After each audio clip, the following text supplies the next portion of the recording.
E aí, pessoal, tudo bem? Bom dia.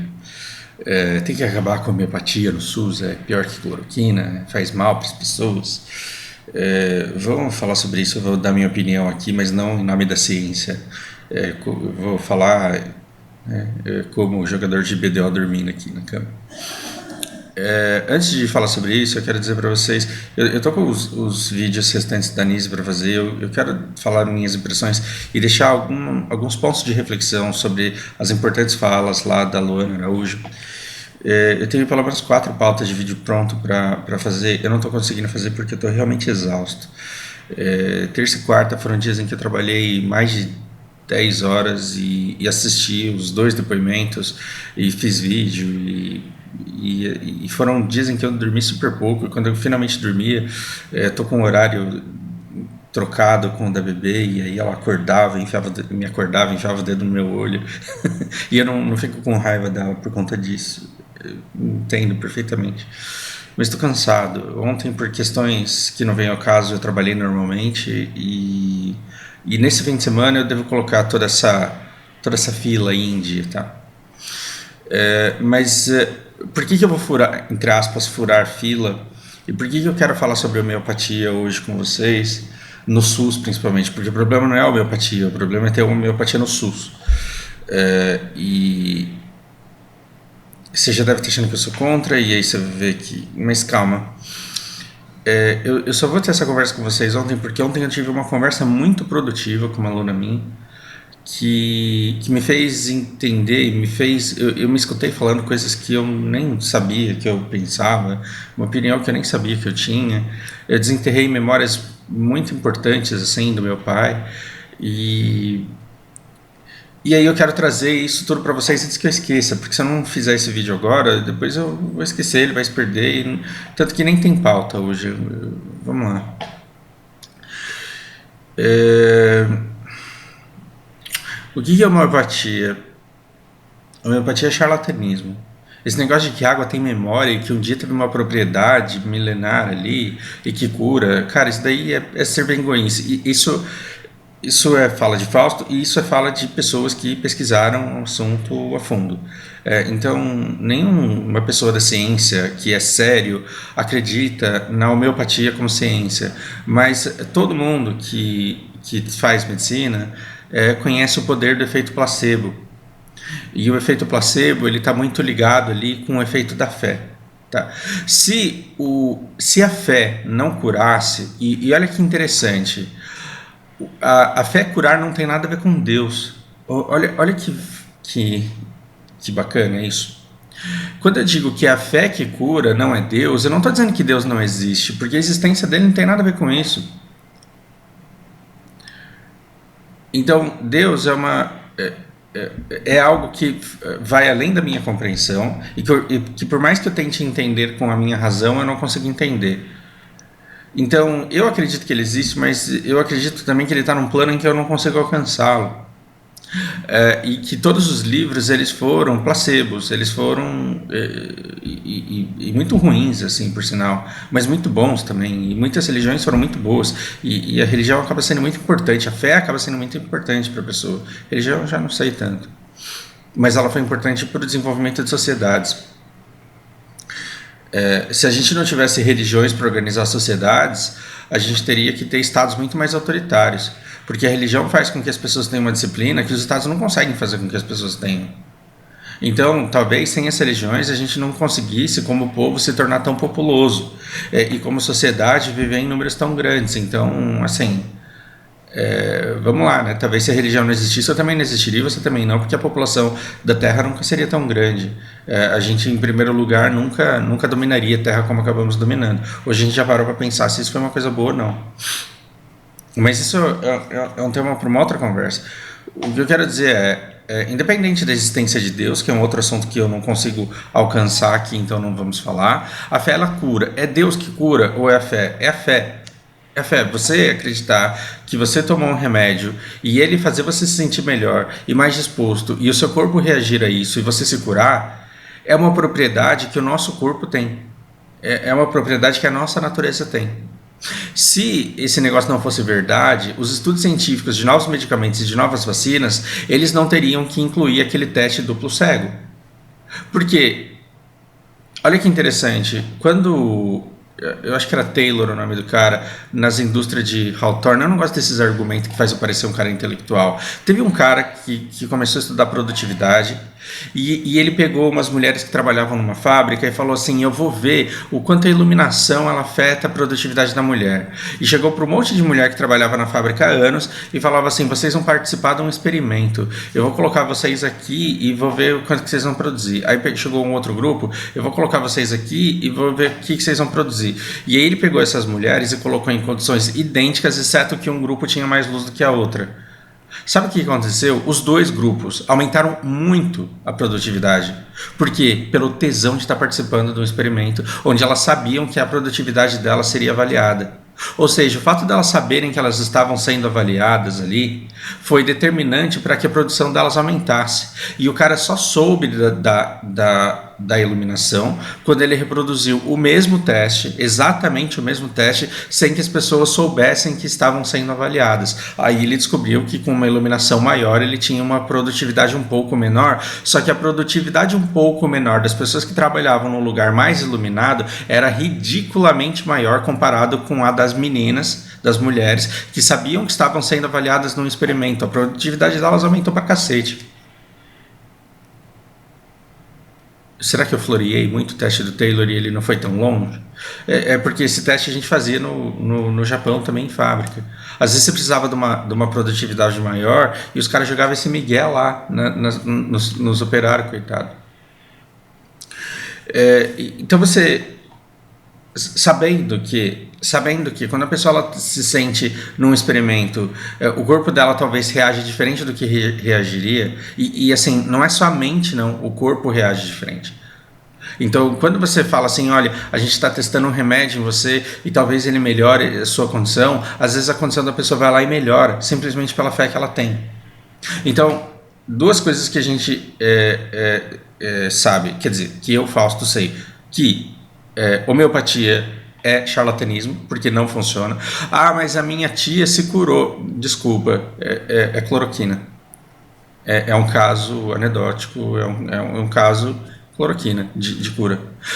Cara, você tá viajando, vai tomar no seu cu. Eu tomo remédio homeopático a vida inteira. Desculpa, você foi enganado a vida inteira, mas agora que você já tá sendo enganado, continua. Porque você tá te fazendo bem, beleza. Mas tem aquele canal Física e Afins que eu adoro, da Bibi Bailas, que eu conheci naquele vídeo sensacional que ela fez de React, aquele coach quântico.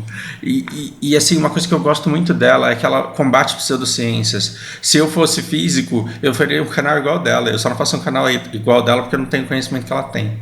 E ela pode se dedicar única e exclusivamente a isso. Então, se eu fosse da ciência, né? Se eu fosse um cientista. Agora, veja, ela fala inclusive da homeopatia, o Pirula fala da homeopatia, e você tem cientistas que falam da homeopatia. Como a gente não entende o que os cientistas falam, em média, então vão lá no canal do Pirula e vão lá no Física e Afins no canal da Bibi Baila, vocês vão encontrar material sobre isso.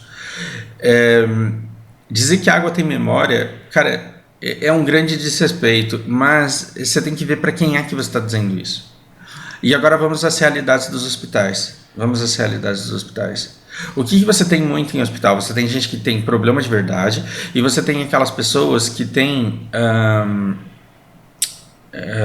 como que é aquela compulsão por estar doente? Meu Deus do céu, eu estou ficando velho, eu estou esquecendo as palavras.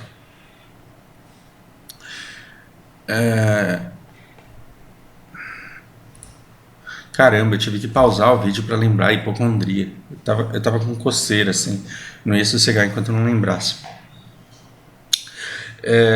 Você tem gente com hipocondria. E olha que engraçado. As pessoas mais hipocondríacas que eu conheci eram idosos muito solitários. Então, era a senhora Tessarini, por exemplo.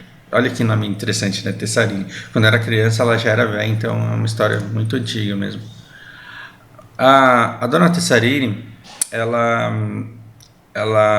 era uma senhora de mais de 70, de 70 anos, e ela tinha uma saúde impecável, mas ela tinha um problema. Ela morava sozinha num apartamento, e ela morria de medo dessa solidão, e ela morria de medo de ter algum problema, e ela estar sozinha em casa e não ter ninguém para ajudá-la. Então, esse medo de morrer sozinha em casa, esse medo de ter um treco e não ter ninguém para socorrer, fazia com que ela quisesse o tempo inteiro estar cercada de pessoas, e é por isso que ela estava sempre na igreja, no meio das pessoas, e ela era meio chatona, assim, ninguém queria, mas ela queria ficar perto de todo mundo porque ela queria ter gente próxima.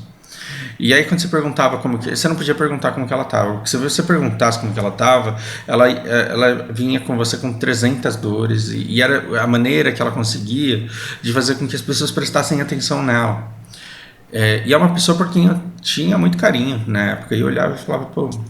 E aí meu pai médico lá, e assim... Imagina o tanto de problema que tem e um médico podendo avaliar através de exames que o corpo da pessoa estava melhor que podia estar.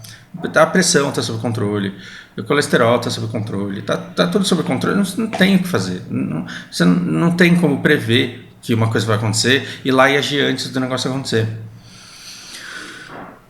Mas a pessoa não se conforma com isso. E aí o que ela quer? Ela quer um remédio. Ela quer uma coisa... Por quê? Porque de vez em quando ela tem uma dor. Aí você vai fazer o exame e você não sabe de onde essa dor vem. Você não consegue dar um diagnóstico para essa dor. Você não consegue nem prova de que está doendo de verdade. Porque você não sabe se o que dói é o corpo ou se é a alma da pessoa. Então, essa pessoa que precisa de atenção, que tem medo de viver sozinha, que ninguém quer morar com ela só porque ela tem medo de morar sozinha, tem hipocondria, vive preocupada, vive dizendo que precisa de um remédio. O que você faz com uma mulher dessa? Então, hipocondria no meio dos médicos é visto com extremo desprezo.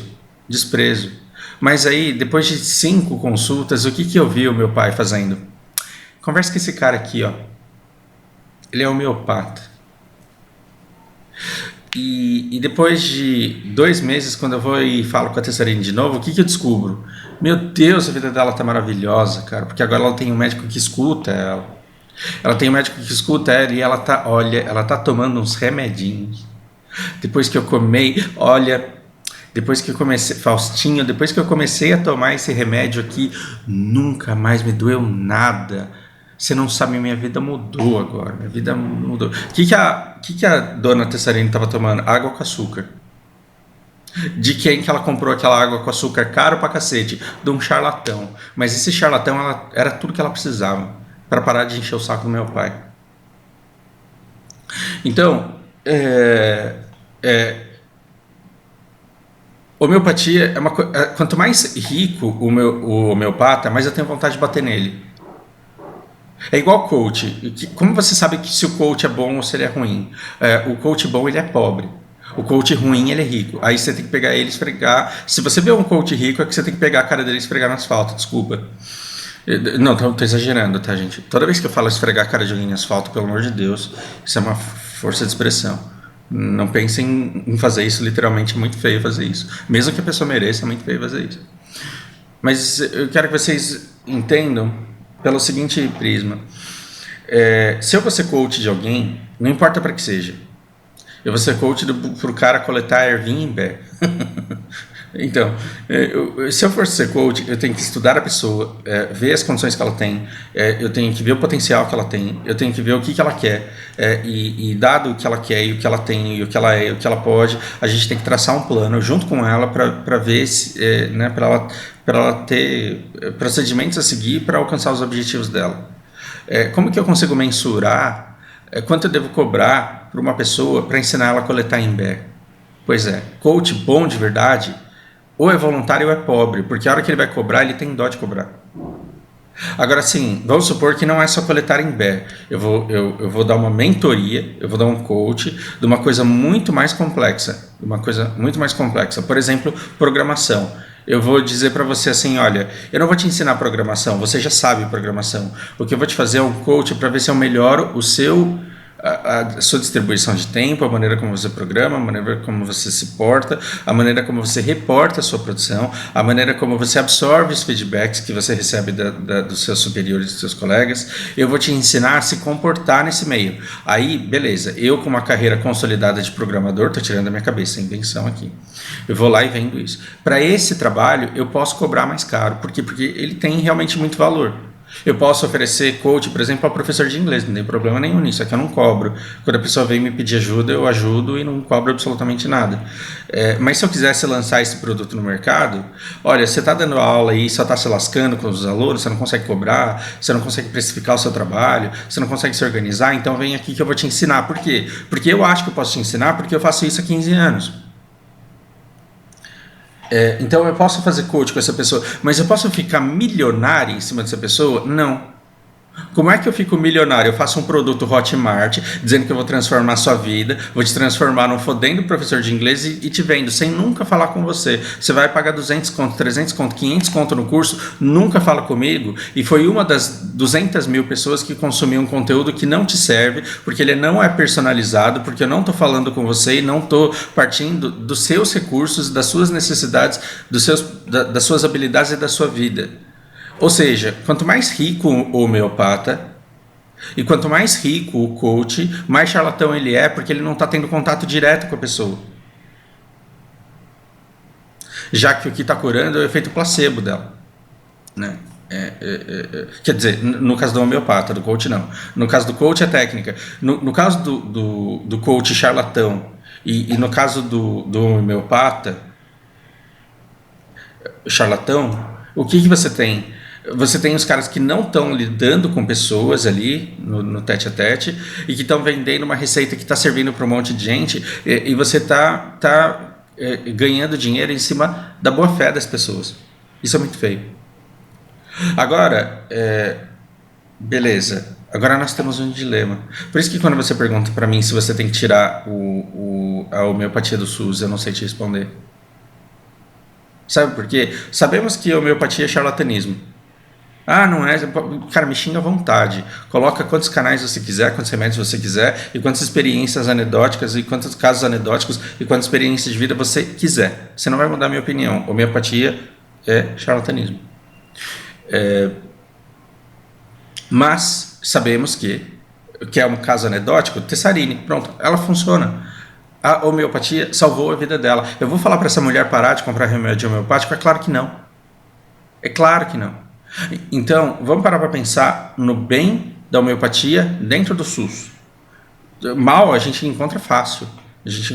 Porra, a gente está pagando não só o médico homeopata, mas como a gente está pagando as medicações homeopáticas e a gente não sabe quanto que está sendo pago por ela. Na verdade, tem que investigar e tem que descobrir. Se for baratíssimo, então beleza. Se for muito caro, então alguém está ganhando com um lobby de corrupção aí. E você tem que pegar essa pessoa e esfregar a cara dela no asfalto, dessa vez literalmente, porque está roubando dinheiro público. Então, assim, se o homeopata que atende ele está servindo para o paciente um remédio que está sendo comprado de um pseudo-laboratório por uma grana muito alta, então o dinheiro público está sendo roubado. O dinheiro público está sendo roubado e a gente tem que descobrir que laboratório é esse e como foi que esse laboratório conseguiu esse contrato com o governo, porque com certeza foi através de lobby e teve corrupção. E teve rachadinha desse valor aí do preço dos remédios homeopáticos para o cara que conseguiu a aprovação da compra desses remédios. Agora, se o remédio, que é uma água com açúcar, ele estiver sendo vendido para o SUS baratinho, pelo preço da água com açúcar mais a embalagem bonitinha, se o governo ele tem a sua produção própria de remédios homeopáticos que são água com açúcar, então beleza. E por que beleza? Porque tem um lado bom nisso. Porque os hospitais, eles têm os médicos atendendo pacientes que têm problemas de verdade e tem milhares, talvez dezenas de milhares, talvez de centenas de milhares, não sei, de donas Tessarines. Tadinho, já morreu e eu aqui falando o nome dela. Mas era uma senhora muito bondosa, era uma senhora muito querida, porém hipocondríaca. Essa senhora, ela está tomando lugar na fila de pessoas que estão com a costela quebrada. Por quê? Porque quando eu quebrei a costela e eu não tinha plano de saúde, eu trinquei uma costela. Quando eu trinquei a costela e não tinha plano de saúde, eu fui com uma dor insuportável. Eu fui com uma dor que me fazia urrar de dor. E aí eu estava esperando o meu lugar na fila. O que tinha na minha fila, assim, aos montes, para ser atendido antes de mim? Um monte de velho. Significa que eles não têm problema nenhum? Não. Mas ali tinha uma senhora também que estava super feliz de estar ali. Por quê? Porque estava conversando com todo mundo. Estava fazendo um social legal. Que maravilha. E você olhava para ela e você sabia que ela não precisava de atendimento urgente. E ela foi atendida antes de mim. Nada contra, velho. Não tenho ressentimento, assim. Eu tava com a costela trincada lá, tava esperando uma faixa de mobilização que ia melhorar um pouco, só diminuir um pouco mais a minha dor, mas não podia. Não tinha muito o que ser feito. Mas veja, quantas pessoas elas acabam tomando vaga de pessoas que estão com problemas de verdade, porque na verdade elas estão hipocondriacamente necessitadas de um remédio homeopático. E se elas tiverem um tratamento diferente com esse doutor, se esse doutor ele vê que ela já passou por vários médicos que não sabem, que não conseguem identificar nada de sério e que talvez o problema esteja muito mais na alma dela do que no corpo, e a pessoa já vai para a igreja ou não vai para a igreja, ou sei lá. Então, nesse caso, a homeopatia ela pode ser bom para a pessoa. Pode fazer com que a pessoa deixe de ir para o hospital com tanta frequência. E pode acabar, por efeito placebo, tornando a vida da pessoa melhor, assim como os remédios homeopáticos do remédio do médico que meu pai receitou lá, fizeram bem e transformaram a vida da mulher. Então, eu não consigo mensurar. Se você me perguntar assim, Fausto, você acha que tem que acabar com a homeopatia no SUS? Eu acho que tem que auditar quanto que está custando. E se estiver custando caro, aí tem que mudar. O médico homeopata, se ele se formou médico, ele deve no máximo ganhar a mesma coisa que todos os outros médicos lá. Porque aí ele entra como esse médico da saúde mental, talvez. Mas esse cara não pode ficar rico. E menos ainda, esse cara não pode ficar rico vendendo remédio homeopático do Estado. Então isso é uma coisa para a gente entrar lá no portal da transparência e ver quanto é que o governo está ganhando com o remédio homeopático para manter a homeopatia no SUS. E de onde que saiu toda essa conversa que a gente teve? De onde que saiu toda essa conversa que a gente teve?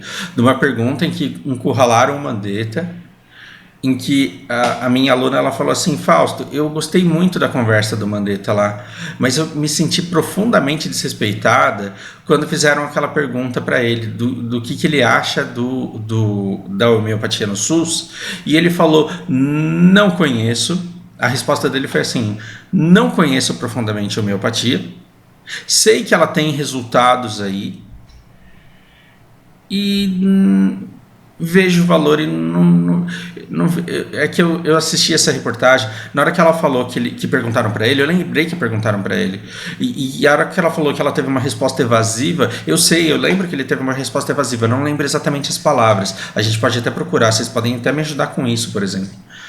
Mas ele fala assim, olha, eu reconheço o valor, temos aí números positivos, e eu não conheço profundamente para opinar, então eu não vou opinar nisso.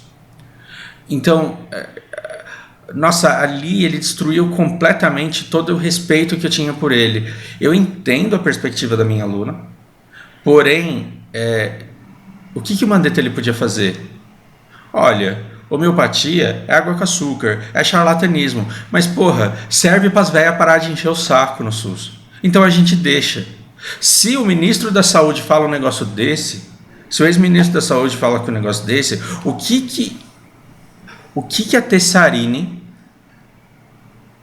assim, a dona Tessarini, vai pensar disso?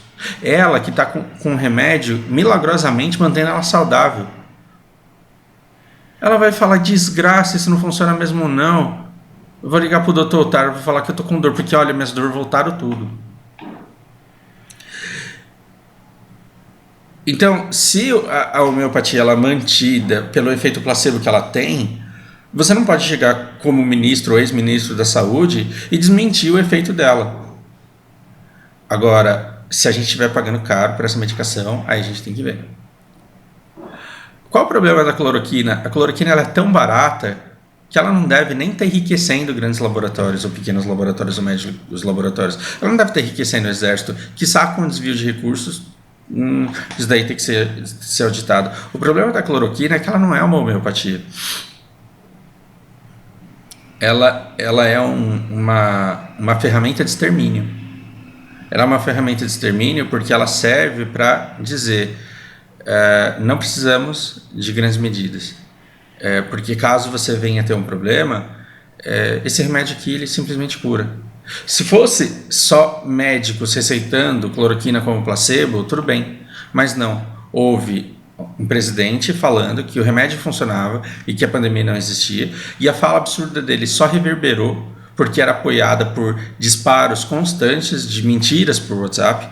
Esses disparos de WhatsApp, eles só reverberavam, eles só eram levados em consideração porque eles estavam sendo validados por geradores de conteúdo e por influencers como Osmar Terra, como Capitã Cloroquina e outros. E a conversa de todos eles só reverberava porque eles estavam supostamente embasados nos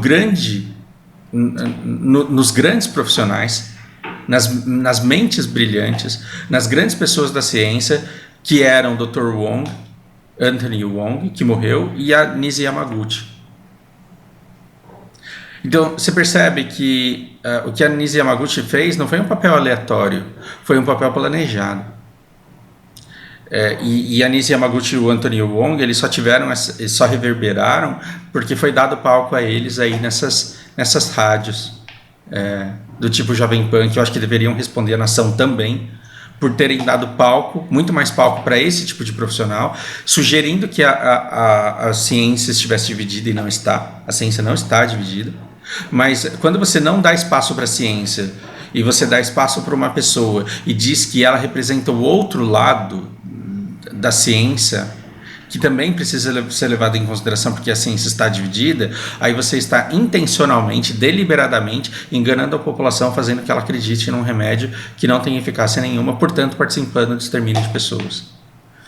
Então, se o presidente Bolsonaro... Lembra que eu vivo repetindo aqui que o PT maquinou o Estado, que Lula maquinou o Estado, e que não é só o Lula que tem que ser condenado.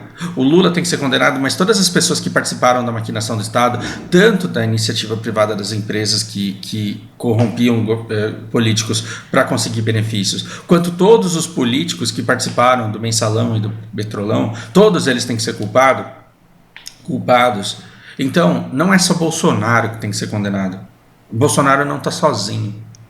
São todas essas pessoas que trabalharam na indústria de desinformação do WhatsApp, são todas essas pessoas que trabalharam como influencers, são esses médicos todos que venderam a própria imagem, e tem um vídeo de ex-celebridade que a gente está para lançar faz 2 semanas, eu nunca consigo começar ele, mas que vendem a imagem de credibilidade para propagar mentiras, e tem essas rádios, né? A revolta popular, ela tem que chegar nessas rádios de desinformação, nesses canais de desinformação, tipo Terça Livre, tipo Jovem Pan. Essas pessoas, elas precisam ser expostas e elas precisam se retratar publicamente pelo mal que elas fizeram. Logo, o problema, sei. E se você usar a homeopatia hoje para dizer que cura, né? Vamos salvar as pessoas, vamos falar que a cloroquina não presta e que a homeopatia cura. Aí você vai pegar uma homeopatia que está fazendo bem para donas Tessarines e vai usá-la para matar pessoas que vão deixar de tomar cuidado porque acham que a homeopatia vai curá-los caso eles venham contrair a doença, quando a maior preocupação das pessoas deveria ser em não contrair a doença e tomar a vacina logo. Então, eu no fim das contas, hoje, e a nossa melhor versão tem que estar no futuro, e talvez eu mude de opinião no futuro, hoje eu acredito que a homeopatia ela pode sim ser mantida se ela custar barato para o SUS, que ela jamais deve ser usada como eficaz contra a Covid, por exemplo. Mas que cloroquina, isso tem que ser combatido sim. Isso tem que ser combatido sim, só que não só o remédio, assim, a crença no remédio, mas a somatória de todo o discurso que leva as pessoas a não tomar cuidado como deveriam, porque agora está evidente que o governo, e com todas as peças que o compõem, queria sim que as pessoas se contaminassem. E é por isso que está morrendo tanta gente. e que sem vacina continuaria morrendo, porque as pessoas infectadas uma vez seriam infectadas de novo, e a segunda infecção ela está sendo muito pior do que a primeira, porque vem com sequelas, né, vem com um peso muito maior. Você que pegou Covid 2 vezes, você deveria estar pensando o seguinte: a primeira vez que eu peguei, talvez eu tenha pego porque as pessoas à minha volta estavam sendo vítimas de uma grande desinformação. E a segunda vez que eu peguei, eu não teria pego se o governo tivesse comprado as vacinas. Olha que merda, eu não morri, mas o governo fodeu com a minha vida. Se você está sequelado aí, nós temos responsáveis por isso que deliberadamente levaram você à situação de saúde na qual você se encontra hoje. Ok? Bom, não tomem a minha palavra como verdade definitiva. Eu quero que vocês peguem tudo que eu falei aqui e pensem e tirem as conclusões de vocês. O que você acha que a homeopatia é? Para que você acha que ela serve? Você tiraria o remedinho da sua tia? Eu não tiraria. Então, quando eu escuto uma pessoa de boa fé falando, olha, o que me salvou foi a homeopatia, eu falo, nossa, que bom, que bom. Agora, quando uma pessoa vem e me pergunta, Fausto, o que você acha de remédios homeopáticos? Charlatanismo. Por hora é isso, um grande abraço. Fé cura, gente. Homeopatia não.